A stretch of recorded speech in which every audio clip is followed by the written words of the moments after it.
एक ऐसा देश जिसका एक हिस्सा पूरा हिमालयन रेंजेस से घिरा हुआ है। एक ऐसी जगह जहां बाइक पर सवार हर एक राइडर में एक जुनूनियत होती है। चारों तरफ बर्फीली पहाड़ों से घिरा एक ऐसा मंजर जहां की ठंड आपको इन मोह कर देने वाली पहाड़ों के और भी करीब खींचे।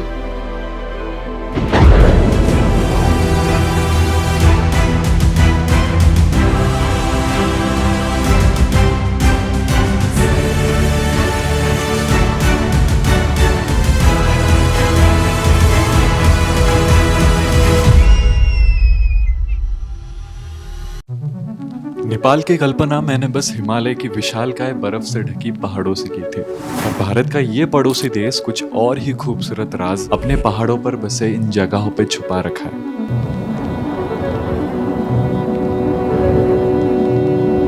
हिमालय श्रृंखला की करीब 25% बर्फीले पहाड़ों के होने के बावजूद इस कंट्री में कुछ ऐसे शहर से दूर बसी आज भी सदियों पुरानी परंपराएं, यहाँ का जीवन शैली एकदम बहुत ही सिंपल और खूबसूरत है। और ऐसी ही एक सुंदर गांव का नाम है घांड्रुक।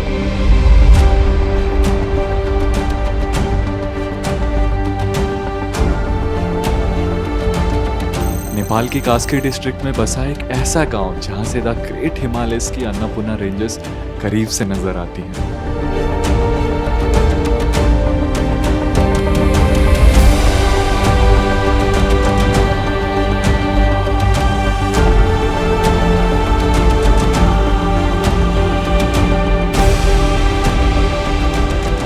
और आप सोच रहे होंगे कि हम यहाँ पहुंचे कैसे, है ना?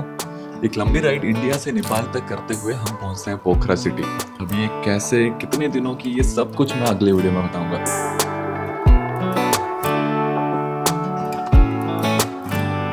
थोड़ा पेट पूजा करके हम सीधा निकलते हैं कास्की डिस्ट्रिक्ट की ओर, जहां से घांड्रुक गांव का पहाड़ आता है। हाँ जी, पोखरा के बाद हम रास्ता नहीं बल्कि एक पहाड़ से दूसरे पहाड़ तक का सफर करने वाले थे। यार क्या सुंदर मौसम है यार, इतने प्यारे व्यूज, और यहाँ पर शहर और गांव के बीच में जो चेंज स्मूथली आ रहा है ना भाई, और इतनी क्लियर और फ्रेशनेस है। और यहाँ पे ना बीच बीच में बनी ऐसी सिंपल लाइफस्टाइल है यहाँ, जैसे यहाँ के घरों और बागानों से दिख रही है ना। हर एक घर का एक अपना स्टोरी जैसा है। कहता है ना कि सेल्फ सफिशिएंट, खुद अनाज उगाओ, खुद खाओ, अपना एक प्यारा सा घर हो।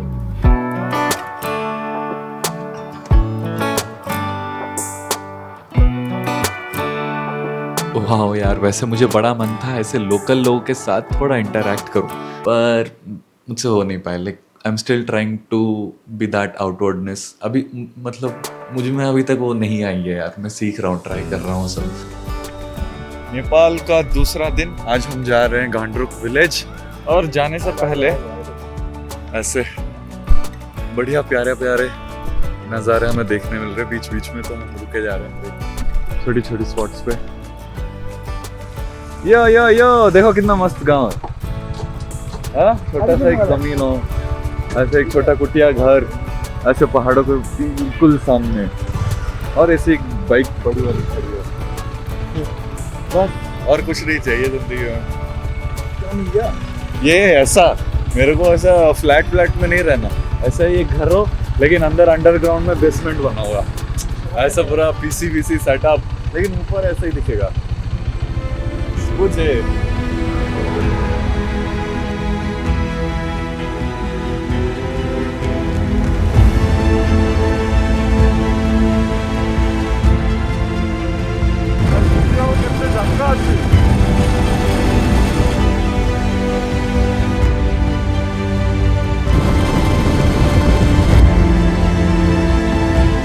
और देखते ही देखते रास्ते पहाड़ों की ओर मोड़ लेने लगी थी, और ठंड का एकदम से बढ़ जाना फील हो रहा था। मैं तो बड़ा खुश था कि लद्दाख में जो मुझे बाइक चलाने का मौका नहीं मिला, यहाँ मैं पूरे एक्साइटमेंट में बाइक के साथ नज़ारों को एंजॉय कर रहा हूँ।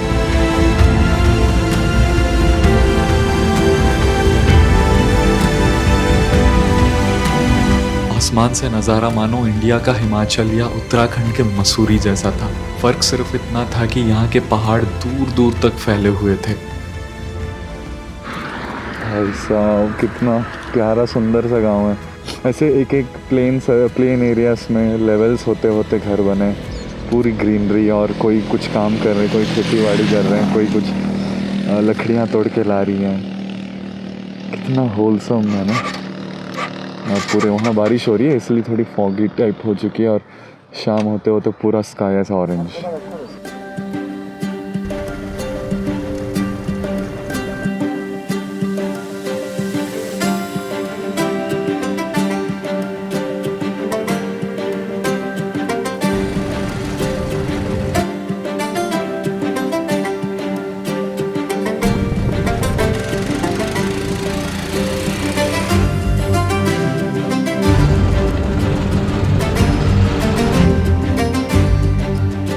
पोखरा से एसीए चेकपोस्ट तक का रास्ता एक सिंगल माउंटेन स्ट्रेच पे था और 44 किलोमीटर का ये माउंटेन स्ट्रेच के बाद हमें चेक पोस्ट पे परमिट लेनी पड़ती है। परमिट इसलिए क्योंकि इस जगह से अन्नपूर्णा बेस कैंप ट्रैक तक जाने का रास्ता शुरू होता है। पर डेफिनेटली यार, अगर आप बाइक राइड के शौकीन हो तो यहाँ के रोड्स अल्टीमेट चैलेंजिंग बनते जाएंगे आगे।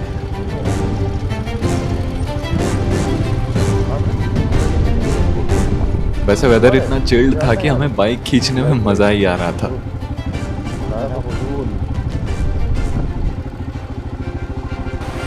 ये है गांडरुक विलेज और एबीसी अन्नपूर्णा बेस कैंप जाने तक का एंट्री पॉइंट। मतलब यहाँ से परमिट लेना पड़ता है हमें और दिस इज़ द ऑफिस। यहाँ से हमने परमिट लिया सारा इन्फॉर्मेशन लेके। And when you will come here आपको ये पूरा बोर्ड दिखेगा जिसमें सारी इन्फॉर्मेशन है कि यहाँ से कौन से ट्रैकिंग रूट है। गांदरुक एबीसी हो गया, फिर खायार बारा खोपरा ट्रैक और अन्य। चले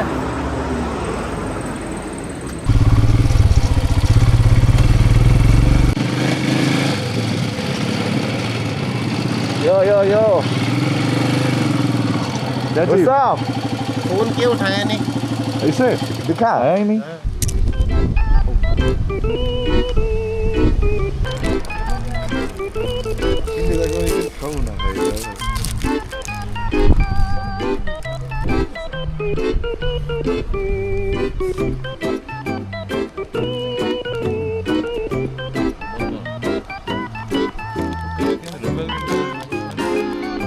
Bye, guys.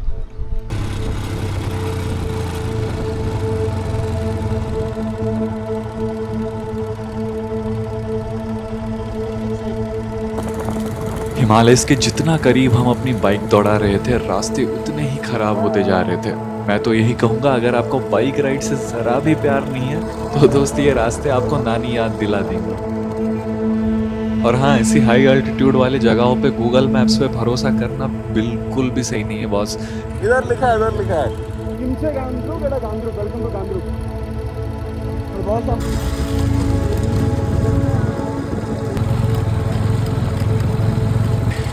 बस 2 किलोमीटर बाकी है गांडरुक विलेज पहुंचने तक और हम जितना आगे बढ़ रहे हैं और लैंडस्केप टेरेन उतना ही खराब से बदतर होता जा रहा है। उतर जाओ।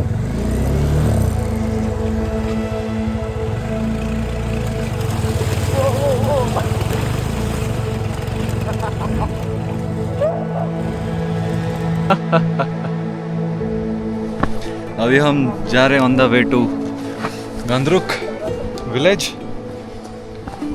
मैंने तो सोचा था कि उतना ज़्यादा सीढ़ी का रास्ता होगा नहीं, गाड़ी रखी और सो लिए डायरेक्ट। 10 मिनट बाद फिर मेरे जहन में आई कि नहीं ये नहीं करना था, बट चलो कोई नहीं। अब सारे ट्रैकिंग वाले हैं।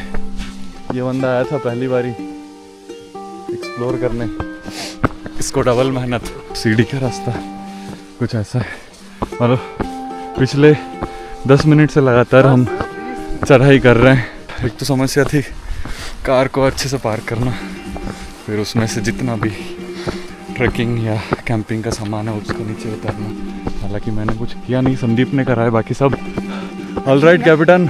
या एक्चुअली ना, अगर हम लोग ये दिन में करते ना तो और ब्यूटीफुल क्यों होता, क्योंकि ये ग्रीनरी है। हाँ। और पानी जा रहा है तो वो भी आता, और ये एवरी स्टेप्स में ना ये घास देख रहे हो तुम। हाँ। तो ये बहुत ही ग्रीनरी लगता है, दिल लगा हुआ रहता है किसी एक चीज में एग्जैक्ट ना। पर हाँ, पूरे नेपाल ट्रिप में एक घांडरुक ही था जिसे मैंने पक्का वाला प्लान किया था कि यहाँ जितना हो सके उतना वक्त बिताएंगे। पर मुझे क्या मालूम वहाँ तक जाने के लिए इतनी मुश्किल चढ़ाई करनी पड़ती है। हम लोग होली मनाने जा रहे हो? हाँ आप लोग भी? हाँ मतलब हम दिल्ली से। बार बार ब्रेक नहीं चलेगा। चलो चलो चलो हो जाएगा। बस पास है, पास लाइटें दिख रही है, दुकान। चलो चलो। कैसा लग रहा है मिस केदारकंठा? बहुत अच्छा लग रहा है। हम बहुत मुश्किल से पहुंचे यहाँ पे। कुछ भी नहीं है ये। वातावरण अब तो सुबह इसका व्यू नज़ारा पता चलेगा हमें। आंखें खुली, पता चला बादल दिख रहा है। पता चला भगवान दिख रहा है। वही तो सुंदर यार ये। हाँ तो हम लोग ये बता दें, बहुत अच्छा वातावरण मिलेगा आपको। जैसे कि आप देख सकते हैं कितना अच्छा वातावरण है यहाँ पे। कैमरामैन कामिल हुसूफ के साथ। एक्चुअली ये मैंने आप सबको सरप्राइज देना था, इसलिए मैंने बताया नहीं चढ़ाई है। तो नीचे मेरे को पता था, मैं सरप्राइज देता हूँ। पता तो मेरे को भी था। भाई रूम में ऊपर है और 5 मिनट, ऊपर 5 मिनट और।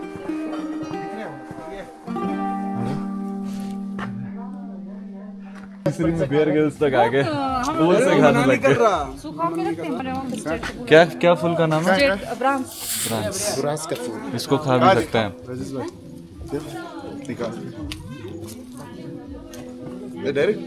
साग जैसा चल रहा है जाम बढ़िया नेपाली गाना। हम भी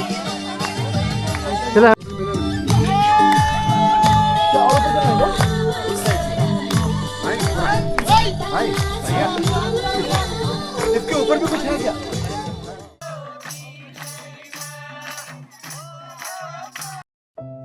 लेट रात को गांव में सारी होटल बंद हो गई थी, तो अश्मित और मैं रिक्वेस्ट किए एक दूसरे होम स्टे पर जहां हमें एक दाई दिखे।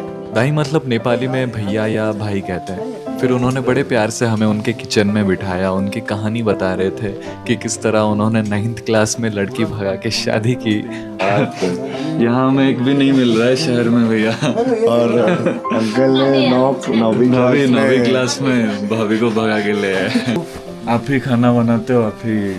मैं तो बर्तन धोता हूँ। अच्छा आपका ही घर है?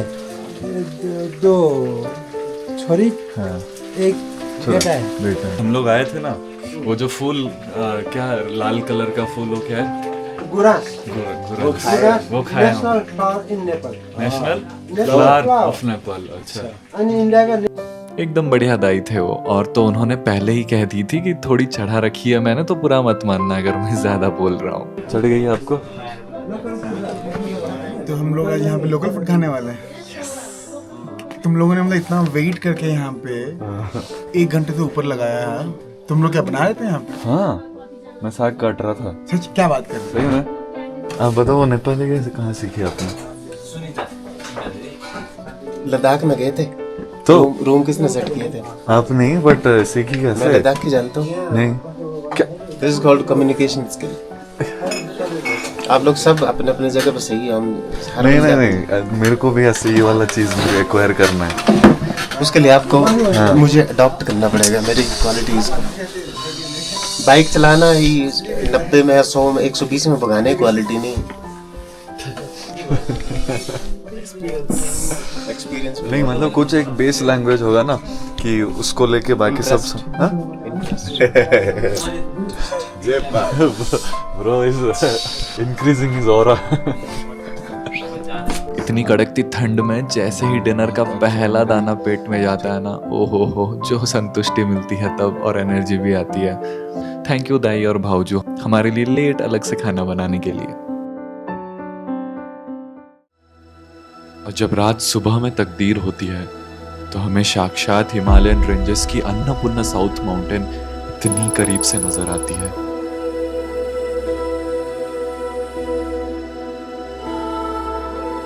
हिमालय फुटहिल्स में बसा ये गांव का एक छोर पूरे बर्फीले पहाड़ों से तैनात है। करीब 6,600 फीट ऊंचे एलिवेशन पे ये सुंदर सा गांव शहर की चकाचौंध वाली जिंदगी से कई बेहतर है। और ऐसी सुंदर जगह तक आने के लिए करीब 700 स्टेप्स की चढ़ाई लगती है।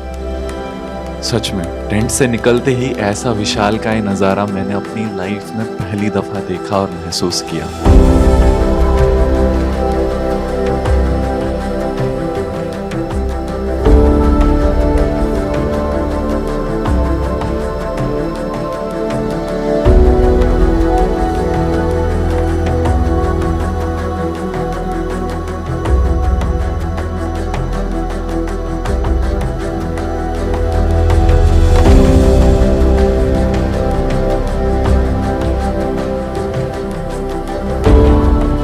यहाँ पे लोगों का रहने का स्टाइल, तरीका, तौर तरीका बहुत ही ज़्यादा सिंपल है। अगर कुछ खाने का सामान होता है तो यही उगा लेते हैं ये। जैसे कि वहाँ पर पालक, और कल रात को जो हमने खाया था डिनर, तो तभी उनके घर के बगल में ही बागान पूरा लगा हुआ है पालक का, तो वहीं से निकाल के तभी बना के हमें खिलाया उन लोगों ने।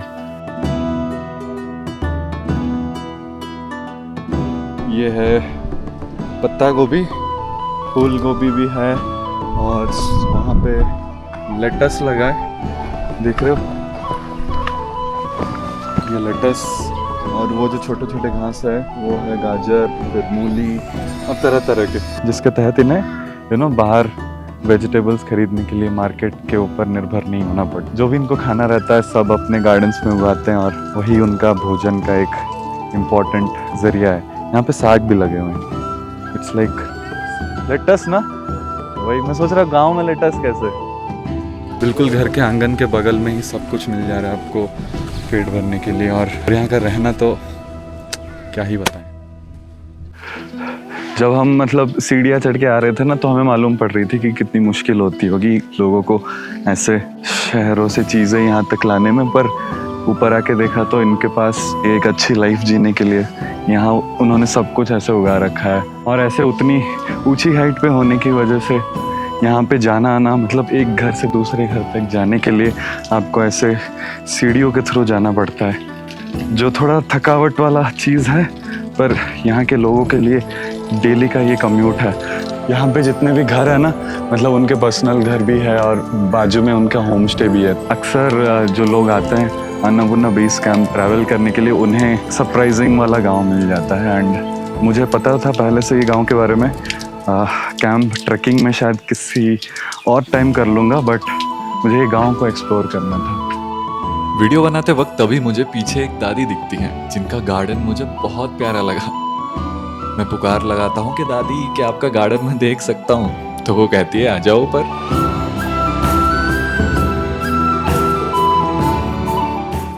साग बना रहे हो आप? तरह तरह के वेजिटेबल्स उगा रखे हैं, पत्ता गोभी, साग हो गया, फिर गाजर है वो। दादी यहाँ पे पानी डेली आता है? डेली आते हैं। डेली ठंडा पानी आप ही बनाते हो खाना? आपको कुक है। आपका घर कौन सा है? ये 3-4 घर है, बढ़िया। इंडिया कहाँ से आया? दिल्ली। दिल्ली। हाँ दिल्ली, मैं उड़ीसा से हूँ। उड़ीसा पता है? पूरी जगन्नाथ, वो वहाँ से। यहाँ से पूरे साल ऐसे हरियाली रहती है, फूल खिले हुए रहते हैं पूरे साल। हाँ लाल कलर का, हाँ लाली बुरास। बुरांस, हाँ उसको ऐसे ही खाते हैं ना, वो खट्टा लगता है, थोड़ा खट्टा लगता है। यहाँ मैं दादी से बात कर रहा ही होता हूँ जब मुझे फिर से मरीना दिखती है, जो बस खिड़की से बिल्कुल अकेले शांत बस पहाड़ों को देख रही थी। What's your name? Marina. And you? Bunny. Bunny. Nice to meet you. Meet Marina, जो कि एक सोलो हिचहाइकर है दोस्त। बस लाइफ जैसे प्लान बनाती जाएगी वैसा वो ट्रैवल करती है, कभी बस में, कभी ट्रेन, या फिर कभी लिफ्ट मांग ली। No plans at all. Take a bus and then I need to do hitchhiking, and from borderline I need to again, and we start to do trekking Mardi Himal. Then we come back to Landruk, and from Landruk we're going to ABC. And from travel and work in some place, like when I'm travel, I am stop in one country. I find a job for 2-3 months working. How do you do that? I talk with people and I'm asking, maybe you need help, maybe you need some worker or something, maybe I can help you, I can do volunteering or something. And people say, yes, you can stay. And yeah, I believe God always helped me You are giving FOMO now to me. Yeah, because I believe in this. This view is something crazy. I was wish today's my birthday. Oh, happy birthday, yeah? Happy birthday. Thank you. And I was wish I want to come in some village with amazing view. And can you imagine from our room also window the same. And when we are open eyes from bed, I can see these mountains. Can you imagine? I can't. But in India you have also lots of treks. Kashmir is there.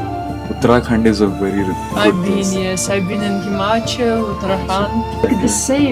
The same, born and dead.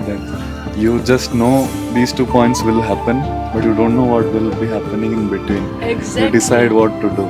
Exactly. चलो बढ़िया लगा कि same mindset लोगों के साथ बात करके कितना रिलीफ सा लगता है। बहुत ही मज़ा आया यार उसके साथ बात करके। ऐसे बात करके लगा ना मारियाना से कि यार मैं जैसे सोचता हूँ लाइफ को कंट्रोल करने की, जैसे ख्यालात मेरे हैं, जिस तरह से मैं लाइफ को जीना चाहता हूँ, बस मैं अकेला नहीं हूँ। ऐसे बहुत लोग हैं जो अपने लिए करते हैं, जो अपनी दिल की सुनते हैं और बस निकल जाते हैं इस दुनिया को एक्सप्लोर करने।